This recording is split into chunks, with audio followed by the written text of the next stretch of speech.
You know it. Iggy. Iggy. You know Iggy? Yes, he said. I hear you. I hear you and Iggy. And Izzy. And Wait, Izzy. Izzy is from Jake and the Neverland Pirate. Hold we on. going You to got Best them Buy? confused. Yes. Yo ho, let's go. Let's Shot go. time right here. Or keep straight. It don't matter. Kyle's crazy.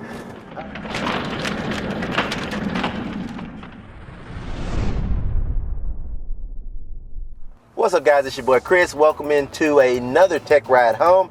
I've been trying to record this MFer for about 3 days now, and I've been having all kinds of issues with my mount. More on that later. But I've been having issues, so I wasn't happy with the quality, so I decided that we needed to do something else.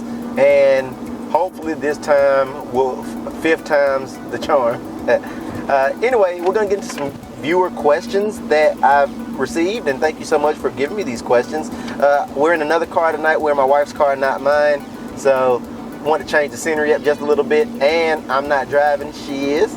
So again, we're your hosts, Chris and Trina. Kyla's in the back seat, so let's do this. It doesn't matter, it's up to you. We're going to start off with the first viewer question, which is Fight Night 3421. What's up? It says, Chris, what is your opinion on current 4K technology? Do you think it's worth the purchase now, or does it need some improvements? That's a tough question. All these questions actually are tough. But to answer that question, we need to talk about what 4K is. And I've even got a little bit of notes with me tonight. As consumers understand 4K as it is right now, I'm being a consumer, you're being a consumer. 4K is actually ultra high definition television. That's the actual name for it, ultra high definition television. We have shortened that to 4K because that's what consumers understand it as. The resolution that we think about when we think about 4K is 3840 by 2160, and it's still roughly 4 times 1080p, but there is a higher resolution. So that's the consumer grade of 4K. There is an industry standard grade, which is the highest grade you can get at this point of 4K, which is 4096 by 2160, which is obviously better, is more pixels, but for most applications, an average person would not tell the difference between the two at a glance unless they're pixel peeping. So, you know, the 3840 by 2160 is just fine. In fact, that's the highest native resolution that my GH4 records at. And that's a nice segue to talk about should you or should you not take the dive into 4K. I think right now 4K is, if you can afford it and if it makes sense, yes. If it doesn't make sense and you can't afford it, I wouldn't go selling off all my gear to go 4K. And here's the reason why.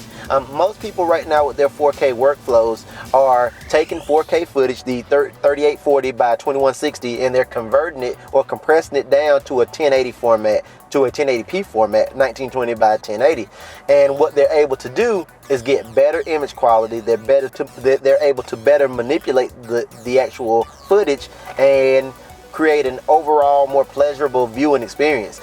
If you guys haven't, search online, see what's out there, look at some compressed 4K to 1080 and some straight up 1080 video, 1080p, and see if you see what I think you'll see, which is a big difference in pixel density and smoothness. It's just a better, higher quality video because it started with a higher frame rate. Or not a higher frame rate, a higher record resolution. So, I mean, if you can afford it, definitely go 4K. But if you can't, I wouldn't yet, because everybody's just taking 4K right now and they're compressing it to a 1080 workflow. Right now, my whole workflow is not even 4K. I've got one 4K camera and everything else is 1080p and lower. And as time goes on, and 4K kind of becomes the standard, you'll see the same thing that you saw with 1080p when 720p used to be kind of the standard and only the higher end stuff was 1080p. Now it's the same way. 1080p is where 720p used to be and 4K is where 1080p used to be, if that makes sense. So yeah, if it makes sense, do it. If not, I wouldn't. I don't even have any 4K monitoring yet. Nobody that I know does. We don't even have any at my professional career, at my job yet. We've got some things that can output 1080, 4K signals, but we don't have anything to actually view it on right now. So that just kind of gives you an idea of where 4K is, and I think that's most people. Unless you're a tech reviewer or really on the cutting edge, you probably don't have a 4K solution yet that you can actually view 4K. There are some TVs out there now that are reasonably priced. There's some monitors out there that are reasonably priced if you just have to have it, but I honestly don't think that you have to have it, and I realistically think we're about 2 years away from it being a semi-standard, and that's my opinion on that. I will get to the next 3 questions because we've got a 4-banger tonight. I've got to run in Best Buy. I'm at Best Buy right now, so stand by. I'll be back. I got to run in and grab something. I'll explain it when I get it. So yeah, I'll be right back. Alright guys, so I'm back in the car. Had some more riff-raff dealings inside of Best Buy as usual. I go to get this thing right here, which I will unbox for you all. My suction cup mount, which they didn't have up front. They said pick it up at customer service. It was ready to be picked up. I get to the store. I get up front. They give me a Garmin suction cup mount, and I'm like, nope, that's not my item. Then they say, well, how much did you pay for your item? And I wanted to say free. I mean, you guys don't know what I paid for it. Mess. Anyway, I got it. I'll unbox it for you. Let's move on with the questions. Gotta love Best Buy, I swear. All right, moving on. Fearless Phantom. Fearless Phantom says, you mentioned racing games. How do you feel about the crew? Your thoughts on looks, gameplay mechanics, server connectivity, release delay, and so on. Also, would you consider picking it up? Absolutely, I would consider picking it up. And let me tell you, I didn't even know what this game was. It wasn't even on my radar until you actually gave me this question, so thank you. And since I was able to see this question and go look on YouTube and look other places to see some gameplay, I'm blown away. It reminds me of Need for Speed mixed with MotorStorm from what I've seen, and that's really exciting to me because that's my kind of game, the not grounded in reality kind of racing. So I'm really looking forward to it. From my guesstimate and from what I heard, Ubisoft is going to release it on November the 11th of this year. Super excited about that. I'm definitely going to be picking this one up because it'll be the closest thing, like I said, to MotorStorm and games that I really like. So I'm super excited. The graphics that I've seen so far have been really good. Hopefully the gameplay mechanics, I hadn't played it personally. Hopefully they're good. We'll just have to wait and see, but I'll be picking it up. Thank you for the suggestion. The next question, going on to question number 3. Hot Diamonds with a Z. Hello, with 3 Z's, like NyQuil. You mentioned in your video that your daughter has an iPad. What happened to her Nabby? My children have a Nabby, but I was thinking of upgrading to an iPad since there is limited space on the Nabby. It's a very good question. What happened to my daughter's Nabby was that I was playing fetch with my English Bulldog, and one thing led to another. I had a bad throw, bone goes spiraling across, bam, right into the top of the Nabby screen. I immediately went and checked the screen, and I saw like a little dimple, but I didn't think that would hurt it because she dropped the tablet hundreds of times, no issues. And so I didn't even think to turn it on to double check.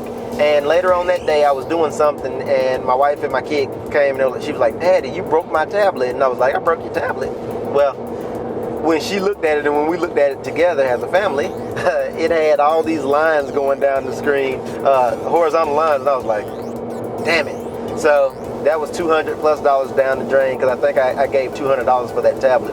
Well, I started looking online immediately as to what I could do to replace it because it wasn't the top layer, it was that little digitizer that's inside, that's under the actual touch capacitive screen. And I looked online, it was going to be like $47 to replace that little piece, and I started talking with my wife and weighing the pros and cons because, to be honest, I couldn't guarantee that was all that was actually wrong with it. So that would have been a gamble, and that was a gamble that I didn't want to take. So I said, screw it, let's start looking at iPad options. And where I live in Columbus, we just opened up this brand new whitewater course. It's actually the longest one in the United States now, and a lot of people around here are trying to get into the sport. They're buying rafts. They're doing anything they can to get out on the water. I'm actually going to shoot some video of it and show you guys. Well, I met these 2 kids, and I'll never forget it because I met them at their church. One night, they were getting ready to go to church service, and I met them through Craigslist. Let me back up. And we haggled on the price, and they had a first generation iPad mini. and we talked about it, and I gave, I want to say $100 for it. I'm not sure if it was 100, might have been a little bit more, but it was pretty cheap. And me and my wife split it, which made it even cheaper for me. And I ended up spending like 50, 60 bucks on a working first generation iPad mini, and that was the same kind of money that I would have ended up spending on the to get the digitizer for the Navi, and there was no guarantee that it would work. I will say this, the Navi is a great product. The camera's not good at all, but my daughter enjoyed it. She liked playing with it. It was her go-to tablet, but she is in hog heaven with the iPad because she was so used to playing with mine and my wife's iPad, and she's just happy that she has her own now. She can kind of do her own thing. She's happy, I'm happy. You know, unfortunately, it took an accident to get us to that point, but it's all good. We made it there nonetheless. So, great question. All right, what do we got left? The last question, and this is a really interesting one. This is from Travis Wagner. Hello, Travis. Thanks for watching. It says, hey, liking your tech ride video, pretty cool. My question is, what do you do for a living? I know it's something in electronic, LOL, and you probably said it before, but I haven't heard yet. And the gist of the question is, what do I do? It's a great question because I'm about to stop doing what I do. I recently applied and got a job teaching at a state university in my town, Columbus State University. So I will be doing that moving forward after next week. My last day on my current job is actually next Thursday. So it's kind of bittersweet. I've been working in my current job for the last 15 years since I was 16 years old. So I'm old and telling my age, if you can count. But it's been fun. I've worked in broadcast television for the last 15 years as a production manager, as a news operations manager currently, and before that as a special projects coordinator, and before that as a production grip. I kind of learned the ropes and was able to advance. I was also a photographer, ENG and satellite for a while there, and I was able to move on. Never quite got the hang of the satellite though. Whew. That was not my favorite cup of tea. But I've done a lot in television, and I'm really happy. It's bittersweet. I'm kind of sad that I'm leaving, but you know, going to teach is a good move for me. And it's interesting, you know, because I watch YouTube videos and I look at them with a different eye than everybody else. I appreciate the videos where people do more with less than the other way around. And obviously, as you get better and better, you get better equipment and you're able to do more. What's funny to me, and one of the things I've always wanted to do, YouTube is my baby, and I really appreciate the time that we all spend, and I really love the segments that we're able to share, especially this one. And one of the things that I always wanted to do and wanted to keep fresh with my YouTube channel was I wanted to make sure that I was giving you quality content over anything else, content that you know cared about, that you gave a damn about, frankly, and not necessarily perfect lighting, perfect audio, perfect video mixes.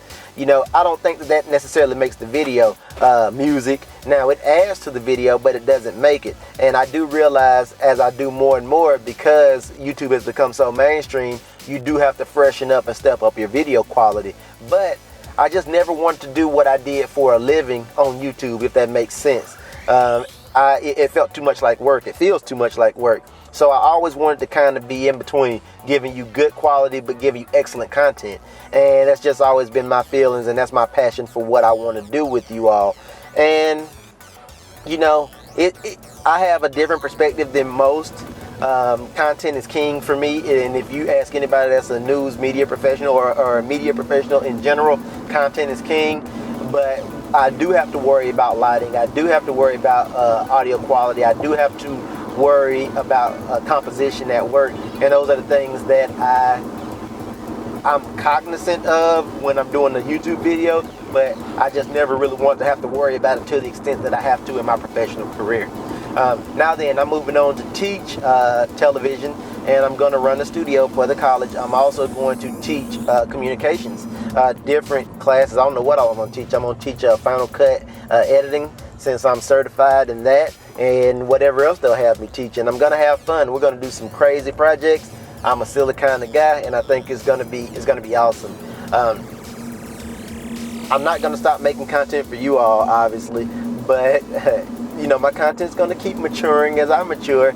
But we're still gonna have a good time, and I want to keep this as real as possible, as visceral as possible. And that's one thing I think you don't necessarily get. I was watching something on IGN today, a video, and they were scared to bash Call of Duty. They were scared to bash Destiny. They were scared to bash any first-person shooter that's coming out in the fall season, because there's a fear there that, oh, we won't get invited to these special events. Oh, we won't get invited to this, that, and the other. Let me assure you guys of something with my channel, and something that I've always stood on. And I know I'm going on a tangent here, on a rant.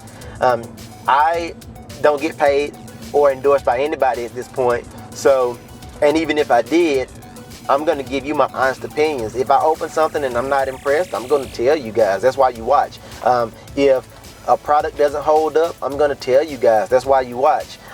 If I think a company's full of crap, I'm going to tell you guys. That's why you watch. And I think a lot of people, you know, have to make a living and are afraid and gun shy and can't with their channels. A lot of the bigger YouTubers, even, I'm not going to say any names, but they can't give you their honest opinion because they have monies tied to it and they're afraid. And that's just something that you guys will never have to worry about with me. And, you know, I'm being honest with you. You just won't have to worry about it, because if I have to give up my integrity for a couple dollars, I'll stay working my job and doing this for fun. So I hope you guys enjoyed the video tonight. I went on the rant at the end. Love you guys. I appreciate you guys and supporting this Tech Ride Home thing. I hope to do other things as well. Some stuff in the pipeline. We're going to spice things up tomorrow. Remember, Friday is all about controllers. That's what the whole segment's going to be, off the dome. And I've got a special surprise in there that I'm going to start implementing into the videos every now and then. So you definitely don't want to miss that. Did I forget anything? I think that's it. No. No, you forgot something. What did I forget? Nothing. Hey, that's all we got. Thank you guys. Thank you guys so much for watching again and supporting us. You didn't have to talk about that. I did talk about this. Calm down. As you can see, Kyla's all excited. We made it home. I'll see you guys in the next video. Tell everybody that we'll see them later. She fell over. We'll see you later. Bye.